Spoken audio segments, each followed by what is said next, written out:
श्रियकान्ताय कल्याणनिधये निधयेतिनां श्रीवेङ्कटनिवासाय श्रीनिवासाय मङ्गलम् लक्ष्मी सविभ्रमालोकसुभ्रूविभ्रमचक्षुषे चक्षुषे सर्वलोकानां वेङ्कटेशाय मङ्गलम्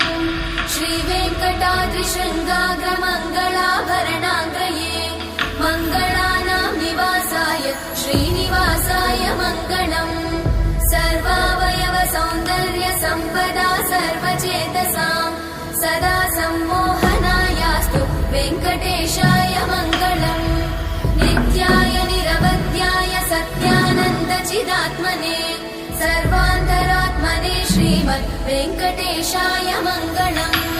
स्वतः सर्वविदे सर्वशक्तये सर्वशेषिणे सुलभाय सुशीलाय वेङ्कटेशाय मङ्गलम्।